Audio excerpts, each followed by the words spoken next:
بسم اللہ الرحمن الرحیم۔ اللہ کے ولیوں کی کراماتیں۔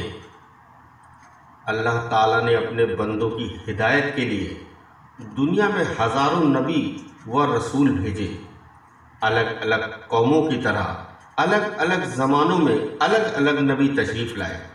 ان نبیوں کو اللہ تعالیٰ نے ایک خاص کمال عطا فرمایا جس سے معجزے کہا جاتا ہے۔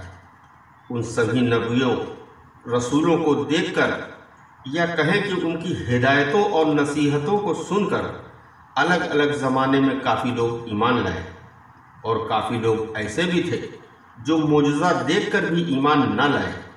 ایسے لوگوں نے نبیوں کی کراماتوں کو اور ان کے کمال کو جادو کہہ کر ٹھکرا دیا۔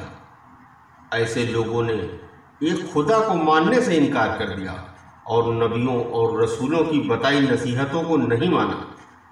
ایسے لوگ آگے جا کر اللہ تعالیٰ کی طرف سے طرح طرح کی سزاؤں کے اور عذاب کے مبتلا کیے جائیں گے۔ اسی طرح نبیوں و رسولوں کا سلسلہ بند ہو جانے کے بعد اللہ تعالیٰ نے اپنے جن بندوں کو اصلاح و تبلیغ کی ذمہ داریاں دیں انہیں ولی کہا جاتا ہے۔ اللہ تعالیٰ نے اپنے ان ولیوں کو کچھ خاص طاقتیں عطا فرمائیں جنہیں کرامات کہا جاتا ہے۔ ضرورت پڑنے پر اللہ کے ان نیک بندوں نے اللہ کی بخشی ہوئی اس طاقت کا استعمال فرمایا۔ اپنے دور و نزدیک کے سینکڑوں ولیوں کی کراماتیں دیکھی یا سنی ہوں گی۔ سلطان ہند حضرت خواجہ معین الدین چشتی رحمۃ اللہ علیہ کی بہت سی کراماتیں آپ نے سنی ہوں گی۔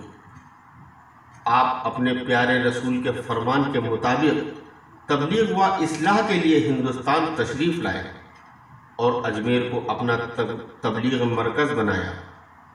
اجمیر پہنچتے ہی آپ آرام کرنے کے لیے جس پیڑ کے نیچے بیٹھے وہاں اس وقت کے راجا کے جانور یعنی راجا کے پلے ہوئے اونٹ بیٹھا کرتے تھے۔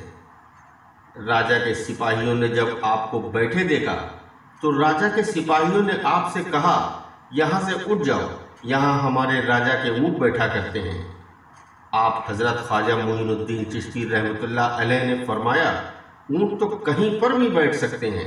یہ سن کر راجا کے سپاہیوں نے آپ کو تیز آواز سے اٹھنے کو کہا۔ آپ اسی وقت وہاں سے اٹھ گئے اور چل دیے۔ اگلے دن ایک عجیب سا واقعہ ہوا۔ جب راجا کے سپاہیوں نے بیٹھے ہوئے اونٹوں کو اپنی جگہ سے اٹھانا چاہا تو اونٹ تمام کوششوں کے باوجود نہیں اٹھے۔ یہ دیکھ کر سپاہی دنگ رہ گئے اور ساری بات اپنے راجا کو بتائی۔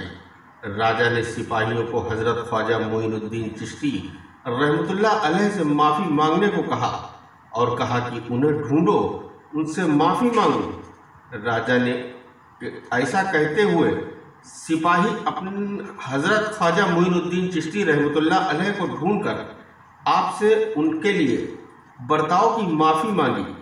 حضرت خواجہ معین الدین چشتی رحمۃ اللہ علیہ نے اسی وقت انہیں معاف کر دیا اور کہا کہ تم جاؤ، تمہارے اونٹ اب کھڑے ہو جائیں گے۔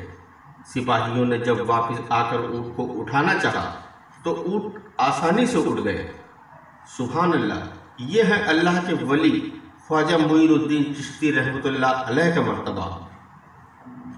حضرت خواجہ عثمان ہارونی رحمۃ اللہ علیہ حضرت خواجہ معین الدین چشتی رحمۃ اللہ علیہ کے پیر مرشد تھے۔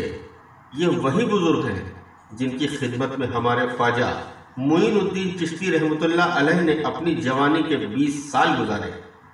ایک بار کی بات ہے، ایک دن آپ اپنے پیر حضرت خواجہ عثمان ہارونی رحمۃ اللہ علیہ کے ساتھ سفر میں تھے۔ سفر پر چلتے چلتے آپ دجلہ ندی کے کنارے پہنچے۔ ندی پار کرنے کے لیے کوئی کشتی نہیں تھی۔ حضرت نے فرمایا، معین الدین اپنی آنکھیں بند کر لو۔ پھر تھوڑی دیر کے بعد فرمایا، آنکھیں کھول دو۔ جب خواجہ معین الدین چشتی رحمۃ اللہ علیہ نے اپنی آنکھیں کھولی تو آپ دیکھتے ہیں کہ دونوں دجلہ ندی کے پار پہنچ چکے ہیں۔ آپ نے حضرت خواجہ عثمانی ہارونی رحمۃ اللہ علیہ سے پوچھا، ہم دونوں ندی کے پار کیسے آ گئے؟ حضرت نے فرمایا، میں نے صرف 5 مرتبہ سورہ فاتحہ پڑھی اس کی برکت سے اللہ تعالیٰ نے ہم دونوں کو خیریت کے ساتھ دریا کے پار پہنچا دیا۔ یہ مقام ہے، یہ مرتبہ انہی کو نصیب ہوتا ہے جو اپنی زندگی اللہ کی مرضی کے مطابق ڈھال لیتے ہیں اور پھر اسی کے ہو جاتے ہیں۔ اسی لیے اللہ تعالیٰ ان کی زبانوں میں ایسی تاثیر عطا فرما دیتا ہے کہ وہ جو کہتے ہیں وہ ہو جاتا ہے۔ یہ طاقت ہر کسی کو نہیں ملتی، یہ صرف اللہ کے خاص بندوں کو دی جاتی ہے۔ جس سے اپنے آپ کو اللہ کے حوالے کر دیا، سمجھو اس نے اپنی زندگی میں سب کچھ پا لیا۔ بہرحال ایسے کئی ولی اور کئی پیر پیغمبروں کی کہانیاں حدیثوں میں موجود ہیں جن کے کارنامے حیران کرنے والے ہیں۔